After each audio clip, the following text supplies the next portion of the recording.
കൃഷ്ണ ഗുരുവായൂരപ്പ ശരണം. ഗുരുവായൂരപ്പൻ്റെ ഉച്ചപൂജ കഴിഞ്ഞു കേട്ടോ. കളഭാലങ്കാരം കഴിഞ്ഞു, നട തുറന്നു.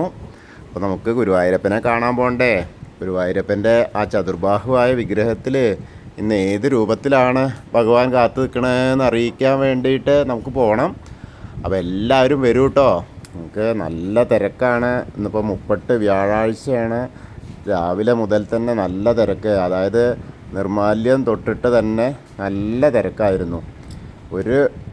എന്താ പറയുക, ഒരു അറുതിയില്ലാത്ത ഭക്തജന തിരക്ക് തന്നെ, അത്രമേൽ. കാരണം ഗുരുവായൂരപ്പൻ്റെ പേരും പ്രശസ്തിയും ഗുരുവായൂരപ്പനെ വിളിച്ചാൽ വിളിപ്പുറത്തുള്ളതും എല്ലാം ഉള്ളതുകൊണ്ട് ഭക്തജനങ്ങളിങ്ങനെ ഒഴുകി വരികയാണ് ഭൂലോക വൈകുണ്ഠമായ ഗുരുവായൂരിലേക്ക്. അത്രമേൽ ഇഷ്ടമാണ് കണ്ണാ ആ ഒരു മുഖം ദർശനം എന്ന് പറഞ്ഞിട്ട്. ആ ഒരു വരവാണ് വരുന്നത്. കാരണം ഒരു നോക്ക് കണ്ടാൽ മതി, വേറെ ഒന്നുമില്ലാന്ന്. പക്ഷെ ആർക്കും മതി വരില്ല, അതാണ് പിന്നത്തെ കാര്യം. അവിടെ നിന്നാലേ ഇങ്ങനെ നിൽക്കാൻ തോന്നും. ഏത് സമയത്തും അവിടെ തന്നെ നിൽക്കുക എന്നുള്ളൊരു ചിന്തയാണ് എല്ലാവരുടെ മനസ്സിലും.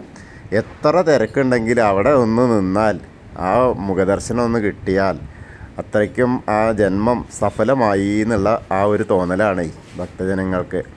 അപ്പോൾ അതിന് വേണ്ടിയിട്ടുള്ള ആ വരവ് വളരെ അനശ്യൂതം തുടർന്നുകൊണ്ടേയിരിക്കുന്നു. അപ്പോൾ നമുക്ക് എന്തായാലും ആ ഗുരുവായൂരപ്പനെ ദർശിക്കാനായിട്ട് പോവാം. ആദ്യം തന്നെ കിഴക്കേ നടയിലുള്ള ആ അത്തിമര ഗണപതിയെ ഒന്ന് കണ്ട് അദ്ദേഹത്തിൻ്റെ അനുഗ്രഹ ആശിസ്സുകളോടുകൂടി നമുക്ക് പോവാം. അദ്ദേഹത്തെ പോയി തൊഴുക. അതിനുശേഷം സർവ്വവിഘ്നങ്ങളും അകറ്റിത്തരാൻ വേണ്ടി പ്രാർത്ഥിച്ച് ആ ഗോപുരവാതിൽ കടന്ന് അകത്തേക്ക് ഇങ്ങനെ പോരാം.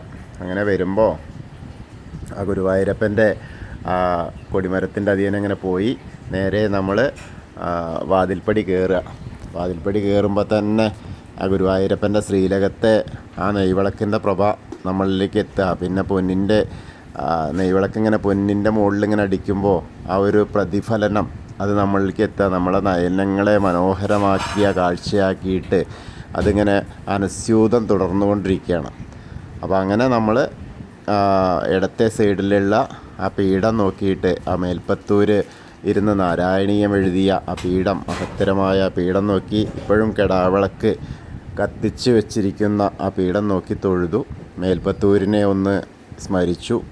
അതുപോലെ വലത്തേ സൈഡിലുള്ള ആദ്യത്തെ ആ തൂണ്, ആ നരസിംഹാവതാരം കാണിച്ചു കൊടുത്ത ആ തൂണൊന്ന് നോക്കി തൊഴുതു. പിന്നീട് നമ്മളിങ്ങനെ ശ്രീലകത്തേക്ക് നോക്കുകയാണ്. ഭഗവാന്റെ ശ്രീലകത്തേക്ക് ഇങ്ങനെ നോക്കുമ്പോൾ കാണുന്ന കാഴ്ച അതിമനോഹരം. അങ്ങനെ കാൽപാദങ്ങൾ 2 കാണുന്നു. ആ കാൽപാദങ്ങളിങ്ങനെ പിണച്ചു വെച്ചിട്ടുണ്ട്. പിന്നെ കാൽവളകൾ അണിഞ്ഞിട്ടുണ്ട്. പിന്നെ ഇങ്ങനെ മുകളിലേക്ക് നോക്കുമ്പോൾ ഒന്ന് പട്ടുകോണകമാണ്, നല്ല ചുവന്ന പട്ടുകോണകം ഞെറിഞ്ഞ് അങ്ങനെ ഉടുത്തിട്ടുണ്ട്. പട്ടുകോണകം എടുത്തിട്ട് അധികം വലിപ്പമൊന്നുമില്ല കേട്ടോ. ചെറിയൊരു ഉണ്ണിക്കണ്ണനാ, കുഞ്ഞ ഉണ്ണിയാ.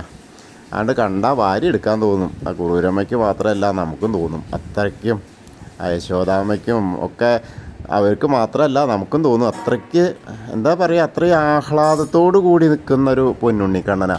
മതി മറന്ന് നിൽക്കുക. ഭക്തരെ വരുന്നത് കണ്ടിട്ട് ഇത്രയും തിരക്കല്ലേ, എൻ്റെ കുട്ടികൾ എന്നെ കാണാൻ വരില്ലേ എന്നുള്ളത് വലിയ മനസ്സിൽ ചിന്തിക്കുന്നു. പക്ഷേ ചെറിയ രൂപത്തിൽ നമ്മളെ അനുഗ്രഹിച്ചുകൊണ്ട് നിൽക്കുന്ന ആ ഒരു പൊന്നുണ്ണിക്കണ്ണൻ. എൻ്റെ ഭക്തരൊക്കെ എന്നെ കാണട്ടെ, എൻ്റെ ആ മനസ്സിൻ്റെ, അതായത് എൻ്റെ കുട്ടിത്തം കണ്ട് ആസ്വദിക്കട്ടെ. എത്ര സങ്കടം ഉണ്ടെങ്കിലും അവരൊക്കെ എന്നിലെ ഈ ചെറിയ കണ്ണനെ കണ്ട് തൃപ്തിപ്പെടട്ടെ എന്ന് ഗുരുവായൂരപ്പൻ നനച്ചിട്ടാണ് നമുക്ക് ആ കണ്ണൻ്റെ വേഷം, ഇന്നത്തെ ആ വേഷം കാണിച്ചു തന്നത്. വളരെ മനോഹരമായിട്ടുള്ള ആ ഒരു കാഴ്ചയാണ്. അങ്ങനെ നോക്കുമ്പോൾ ഒരു മാങ്ങ മാല ചാർത്തിയിട്ടുണ്ട്, ഒരു പതക്കം പോലത്തെ മാലയുണ്ട്, അതേപോലെ ഒരു വളയം പോലത്തെ മാല ചാർത്തിയിട്ടുണ്ട് കഴുത്തിൽ. പിന്നെ നോക്കുമ്പോൾ കൈവളകൾ കാണുന്നു. കൈവളകൾ കാണുന്നത് മാത്രമല്ല, തോൾവളകൾ കാണുന്നു, കാതിൽ ചെവിപ്പൂക്കളുണ്ട്, പൊന്നിൻ്റെ കിരീടം ചാർത്തിയിട്ടുണ്ട്, പീലിത്തിരിമുടി ഇങ്ങനെ കെട്ടിയിട്ടുണ്ട്. കയ്യിലാണെങ്കിലോ പുതിയൊരു സ്വർണ്ണ ഓടക്കുഴലാട്ടോ. അപ്പോൾ വെറുതെ അല്ല ഇന്ന് ഇത്രയും സന്തോഷം. കാരണം യശോദാമ്മ പുതിയൊരു സ്വർണ്ണത്തിൻ്റെ ഓടക്കുഴലാണ് കൊടുത്തത്. അപ്പോൾ അതിങ്ങനെ എടുത്ത് എൻ്റെ അടുത്ത് പുതിയ ഓടക്കുഴലുണ്ടേ എന്ന് പറയില്ലേ ചെറിയ കുട്ടിയോളെ, അതേമാതിരിയാണ്. എനിക്ക് പുതിയൊരു സാധനം കിട്ടിയാൽ നമ്മൾ പൊന്നുണ്ണിയോളൊക്കെ അങ്ങനെ പറയില്ലേ, അതേപോലെയാണ് ഇന്നത്തെ ശ്രീലകത്തെ അലങ്കാരം. കാരണം നമ്മളോട് പറയുകയാണ്, എനിക്ക് നല്ലൊരു ഓടക്കുഴലുണ്ട്, കണ്ടോളൂ കേട്ടോ, എനിക്ക് കിട്ടിയിട്ടുണ്ട്, എനിക്ക് എൻ്റെ അമ്മ തന്നിട്ടുണ്ട് എന്ന് പറയുന്ന ആ ഒരു അവസ്ഥയിലാണ് ഇന്നത്തെ ആ അലങ്കാരം. വളരെ മനോഹരമായിട്ടുള്ള ഒരു കാഴ്ച. പീലിത്തിരുമുടി കെട്ടിയത് നോക്കുമ്പോൾ 3 തിരുമുടി മാലകളുണ്ട്. 3 ഉണ്ട്, 2 അല്ല. ഒരു വെളുത്ത പൂവായിട്ടുള്ള ഒരെണ്ണം, പിന്നെ വെളുത്ത പൂവും തെച്ചിയായിട്ടുള്ളത്, അതേപോലെ വെളുത്ത പൂവും തെച്ചിയും തുളസിയായിട്ടില്ല, അങ്ങനെ 3 തിരുമുടി മാലകളുണ്ട്. അതേപോലെ വലിയ ഉണ്ടമാലകളുണ്ട്. വെളുത്ത പൂവും തെച്ചിയായിട്ടുള്ള ചെറിയ തുളസിയായിട്ടുള്ള ഒരെണ്ണം, താമരയും തെച്ചിയും തുളസിയായിട്ടുള്ള ഒരെണ്ണം, അങ്ങനെ 2 ഉണ്ടമാലകൾ. ആ ഉണ്ടമാലകൾ കണ്ണനെക്കാട്ടിലും വലിപ്പമുണ്ടെന്ന് പറഞ്ഞ പോലെ നല്ല കട്ടിയിലുള്ളതാണ്. ചെറിയ ഉണ്ണിയാണെങ്കിലും ആ കുമ്പട മുകളിലിങ്ങനെ അരമണിയൊക്കെ ഇങ്ങനെ കിങ്ങിണിയൊക്കെ ഇങ്ങനെ ചാർത്തി കിടക്കണം. നല്ല രസം കാണാൻ, നല്ല കൗതുകമായിട്ടുള്ളൊരു പൊന്നുണ്ണിയാണ്. എത്ര പറഞ്ഞാലും മതിയാവില്ല എന്നുള്ളത്, എത്ര കണ്ടാലും മതിയാവില്ല, അങ്ങനത്തെ ഒരു അലങ്കാരമാണ് ഇന്നത്തെ. ആ വേണുഗോപാല സ്വരൂപമാണ്. അപ്പോൾ എല്ലാവരും ഇപ്പോൾ നമ്മൾ ഭഗവാന്റെ ഗുരുവായൂരപ്പൻ്റെ സോപാനപ്പടിയിൽ നിന്ന് ഭഗവാന്റെ ശ്രീലകത്തേക്ക് നോക്കി കാണുകയാണ്. ആ പ്രാർത്ഥിച്ചോളൂ എല്ലാവരും. ആ ഗുരുവായൂരപ്പൻ്റെ അനുഗ്രഹം എല്ലാവർക്കും എത്തട്ടെ. നിറഞ്ഞ് തുളുമ്പി നിൽക്കുന്ന ആ മന്ദസ്മിതത്തോടു കൂടി പൊട്ടിപ്പൊട്ടിച്ചിരിക്കുന്ന, മന്ദസ്മിതല്ല, പൊട്ടിപ്പൊട്ടിച്ചിരിക്കുന്ന പൊന്നുണ്ണിക്കണ്ണനെ കണ്ട് എത്ര കടുത്ത വ്യഥ ഉണ്ടെങ്കിലും അതെല്ലാം അലിഞ്ഞു പോകുന്ന തരത്തിലുള്ള ആ ചിരിയിൽ, ആ മായക്കണ്ണൻ്റെ ചിരിയിൽ നമ്മളെ ആ വിഷമങ്ങളെല്ലാം, വ്യഥകളെല്ലാം തീർന്നു പോട്ടെ എന്ന് പ്രാർത്ഥിച്ച് നമുക്ക് ആ ഗുരുവായൂരപ്പനെ കണ്ട് തൊഴുക. അത് കഴിഞ്ഞ് നേരെ നമ്മൾ സോപാനപ്പടിയിൽ നിന്ന് പുറത്തേക്ക് ഇറങ്ങുമ്പോൾ ആദ്യം തന്നെ കാണുന്ന ആ ഒരു അഗ്നികോണിലുള്ള ആ കല്ല്, ബലിതർപ്പണം ചെയ്യുന്ന കല്ല് നോക്കി തൊഴുക. പിന്നെ ഭഗവാന്റെ തിടപ്പള്ളി, ഭഗവാന് നേദ്യം തയ്യാറാക്കുന്ന തിടപ്പള്ളി, ആ ഗണപതി ഹോമം നടത്തുന്ന തിടപ്പള്ളി നോക്കി തൊഴുക.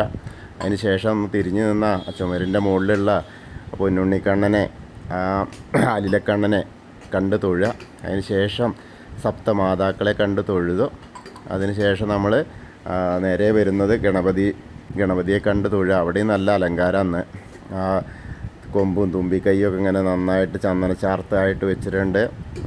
പിന്നെ നല്ല കദളിപ്പഴം കൊടുത്തിട്ടുണ്ട്, നല്ല പഴുത്ത കദളിപ്പഴം കൊടുത്തിട്ടുണ്ട്. അതേപോലെ ബാക്കി നല്ല അർച്ചനകളൊക്കെ ധാരാളം നടന്നിട്ടുണ്ട്. അപ്പോൾ എല്ലാവരും കണ്ടു തൊഴുതോളൂ. ഏകദന്തം മഹാകായം തപ്തകാഞ്ചന സന്നിപം ലംബോദരം വിശാലാക്ഷം വന്ദേഹം ഗണനായകം. അത് കഴിഞ്ഞ് സരസ്വതി അറയിലേക്ക് നോക്കുമ്പോൾ കെടാവിളക്ക് കത്തി നിൽക്കുന്നു. സരസ്വതി ദേവിയുടെ വിഗ്രഹം, ആ ഫോട്ടോ കാണുമ്പോൾ കണ്ട് തൊഴുക. സരസ്വതീ നമസ്തുഭ്യം വരദേ കാമരൂപിണി വിദ്യാരംഭം കരിഷ്യാമി സിദ്ധിർഭവതു മേ സദാ. അങ്ങനെ തൊഴുത് ഏത്തക്കെട്ട് നേരെ ആ കോർണറിലേക്ക് ഇങ്ങനെ പോരുമ്പോൾ ചെറിയ ഗണപതിയെ കാണാം. അവിടെ ചെറിയൊരു തുളസിമാല ചാർത്തിയിട്ടുണ്ട്. അപ്പോൾ ഒന്ന് തൊട്ട് തലോടിയാൽ അവർ സന്തോഷമായി. അത് കഴിഞ്ഞാൽ മത്സ്യം, കൂർമ്മം, വരാഹം, നരസിംഹം വരെയുള്ള രൂപങ്ങളൊക്കെ കാണുക. അത് കഴിഞ്ഞാൽ മേൽശാന്തിയുടെ അവിടെ നിന്ന് മേൽശാന്തിയുടെ അടുത്ത് നിന്ന് അർച്ചനപ്രസാദമൊക്കെ വാങ്ങാം. അർച്ചനപ്രസാദമൊക്കെ വാങ്ങി വീണ്ടും വാമന രൂപം കാണാം. പിന്നെ ഗജേന്ദ്രമോക്ഷം കാണാം. പിന്നെ ആ ഗരുഡാരൂഢനായിരിക്കുന്ന മഹാവിഷ്ണുവിനെ കണ്ടു തൊഴാം. അതിനുശേഷം നമ്മൾ അനന്തശായിയായ അനന്തപത്മനാഭനെ ദർശിക്കുക. അവിടെയും വളരെ മനോഹരമായിട്ട് ആ ലക്ഷ്മി വിളക്കിലൊക്കെ നിറച്ച എണ്ണയിലിങ്ങനെ നല്ല തേജസ്സോടുകൂടി ദീപം തെളിഞ്ഞ് കത്തിക്കൊണ്ടിരിക്കുക. അങ്ങനെ അതൊക്കെ കണ്ട് തൊഴുത് അനന്തശായിയായ അനന്തപത്മനാഭനെ കണ്ട് തൊഴുക. അതിന് ശേഷം നമ്മൾ ശ്രീകോവിലിൻ്റെ പുറകുവശത്തായിട്ട് സാഷ്ടാംഗം നമസ്കരിക്കുക. സ്ത്രീകളൊക്കെ മുട്ടുകുത്തിയിട്ട് പ്രാർത്ഥിച്ചാൽ മതി. എന്നിട്ട് അതിന് ശേഷം നമ്മൾ തിരിച്ചിങ്ങനെ പോരുമ്പോൾ ബാക്കി ദശാവതാര വിഗ്രഹങ്ങളൊക്കെ കണ്ട് തൊഴുക. ശ്രീരാമചന്ദ്രനും ബലരാമനും ഭാർഗവരാമനും ഒക്കെ കണ്ട് തൊഴുത് നേരെ വരിക. അങ്ങനെ ആ കണ്ണൻ്റെ അടുത്ത് വരുമ്പോൾ അവിടെയുണ്ടൊരു തുളസിമാല. അങ്ങനെ അതൊക്കെ കണ്ട് തൊഴുത് മുരുകൻ്റെ അടുത്ത് വരുമ്പോൾ ധാരാളം ഭസ്മം കൊണ്ട് അഭിഷേകം കഴിഞ്ഞിരിക്കുക. അതൊക്കെ കണ്ട് തൊഴുത് ഹനുമാൻ സ്വാമിയുടെ അടുത്ത് വരിക. അവിടെ ഒരു വെറ്റിലമാല മാത്രമേ ഉള്ളൂ, കുറച്ച് കുങ്കുമേ ഉള്ളൂ കേട്ടോ. അപ്പോൾ എല്ലാവരും ഹനുമാൻ സ്വാമീനെയും കണ്ട് പ്രാർത്ഥിച്ചോളൂ. ത്വമസ്മിൻ കാര്യനിര്യാഗേ പ്രമാണം ഹരിസത്തമ ഹനുമാൻ യജ്ഞമാസ്തായ ദുഃഖക്ഷയകരോ ഭവ മനോജവം മാരുതതുല്യവേഗം ജിതേന്ദ്രിയം ബുദ്ധിമതാം വരിഷ്ടം വാതാത്മജം വാനരയൂഥമുഖ്യം ശ്രീരാമദൂതം ശിരസാ നമാമി. ബുദ്ധിർബലം യശോധൈര്യം നിർഭയത്വം അരാഗത അജാഡ്യം വാക്പടുത്തം ഹനുമസ്മരണാത് ഭവേത്. ഓം നമോ ഭഗവതേ ആഞ്ജനേയായ മഹാബലായ സ്വാഹ. അങ്ങനെ ഹനുമാൻ സ്വാമീനെ കണ്ട് തൊഴുത് നമ്മളിങ്ങനെ വരുമ്പോൾ ആ രാധാകൃഷ്ണ വിഗ്രഹമൊക്കെ കാണാം. അവിടെയൊക്കെ കണ്ട് തൊഴുക. ആ ഓവിൻ്റെ അവിടെ വന്ന് പ്രാർത്ഥിക്കാം. ഓവിൻ്റെ അവിടെ നിന്ന് കുറച്ച് പടിഞ്ഞാട്ട് നീങ്ങിയാൽ താമരക്കണ്ണൻ, ആ ചുമരിലുള്ള താമരക്കണ്ണനെ കണ്ട് തൊഴാം. പിന്നീട് കിഴക്ക് വശത്തേക്ക് ഇങ്ങനെ വരുമ്പോൾ ഗ്രില്ലിൻ്റെ അപ്പുറത്ത് മണിക്കിണർ കാണാം, അത് കണ്ട് തൊഴാം. പിന്നെ ഗ്രില്ലിൻ്റെ അപ്പുറത്തേക്ക് കടന്ന ആ നൃത്താറയിൽ അത് ആ കിടാവിളക്ക് കത്തി നിൽക്കുന്നു. നമ്മുടെ പൊന്നുണ്ണിക്കണ്ണൻ നൃത്തം ചെയ്യുന്നതായിട്ട് ഏത് രൂപത്തിലാണോ നമ്മൾ സങ്കല്പിക്കുന്നത് ആ രൂപത്തിൽ നമ്മുടെ മുന്നിൽ വന്ന് വിളയാടുന്ന കണ്ണനെ കണ്ട് തൊഴുക.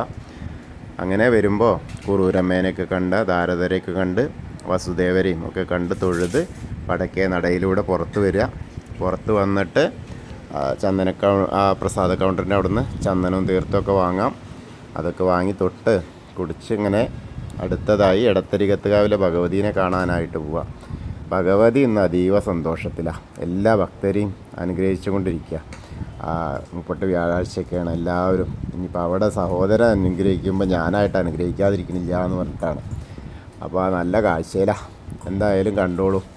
സർവമംഗളമാംഗല്യേ ശിവേ സർവാർത്ഥ സാധികേ ശരണ്യേ ത്രയംബകേ ഗൗരി നാരായണി നമോസ്തുതേ. അങ്ങനെ കണ്ട് തൊഴുത് തിരിച്ചങ്ങനെ കുറച്ച് എത്തുമ്പോൾ ആ കോർണറിലെത്തിയ മമ്മിയൂരപ്പനെ മനസ്സിൽ വിചാരിക്കുക. എന്നിട്ട് നമശിവായ നമശിവായ നമശിവായ എന്നുള്ള പഞ്ചാക്ഷരി മന്ത്രം ജപിക്കുക.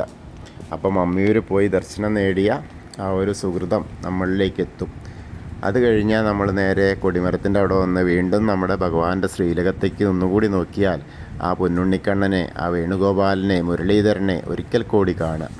അങ്ങനെ കണ്ടു കഴിഞ്ഞാൽ അവിടെ ഒന്ന് നമസ്കരിച്ച് കൂത്തമ്പലത്തിൻ്റെ അവിടെ വരിക. അവിടെ ഒന്ന് നമസ്കരിക്കുക. വീണ്ടും അയ്യപ്പ ക്ഷേത്രത്തിൽ വന്ന് അയ്യപ്പനെ കാണാം. അവിടെയും നല്ല മനോഹരമായിട്ടുള്ള കറുത്ത പട്ടൊക്കെ ഇങ്ങനെ ചുറ്റി, കറുത്ത മുണ്ടൊക്കെ ചുറ്റി നല്ല രസമായിട്ടുള്ള അലങ്കാരത്തിലാണ്. അപ്പോൾ കണ്ടു തൊഴുതോളൂ. ഭൂതനാഥ സദാനന്ദ സർവഭൂതദയാപര രക്ഷ രക്ഷ മഹാബാഹോ ശാസ്ത്രേ സ്തുഭ്യം നമോ നമ. അത് കഴിഞ്ഞാൽ നേരെ പടിഞ്ഞാറ് നടയിൽ വന്ന് ദീപസ്തംഭത്തിലെ വേണുഗോപാലിനെയും കണ്ട് തൊഴുക. പിന്നെ കുറച്ച് പുറകിലോട്ട് ഇറങ്ങി നിന്ന കൊടിമരത്തിൻ്റെ മുകളിലേക്ക് നോക്കിയാൽ ആ ഗരുഡധ്വജനെ കണ്ട് തൊഴാം. വീണ്ടും നമ്മൾ പടിഞ്ഞാറ് നടയിലൂടെ പുറത്തിറങ്ങി തെക്കേ നടയിലെത്തിയ ആ നല്ല കൂവളമരം കാണാം. കൂവളമരത്തിനെ ഒന്ന് തൊഴുക. വലം വെച്ചാൽ ആ മഹാദേവൻ്റെ ചൈതന്യം കൂടി നമ്മളിലേക്ക് എത്തും. അപ്പോൾ അവിടെ ഒന്ന് പ്രദക്ഷിണമായിട്ട് നമുക്ക് ഇന്നത്തെയും ഗുരുവായൂരപ്പൻ്റെ ഉച്ചപൂജ കണ്ടു തൊഴുതു. എല്ലാവർക്കും ഗുരുവായൂരപ്പൻ്റെ അനുഗ്രഹം ലഭിക്കും. കൃഷ്ണായ വാസുദേവായ ഹരയേ പരമാത്മനെ പ്രണതക്ലേശനാശായ ഗോവിന്ദായ നമോ നമഃ. ഹരേ കൃഷ്ണ. ഗുരുവായൂരപ്പാ ശരണം.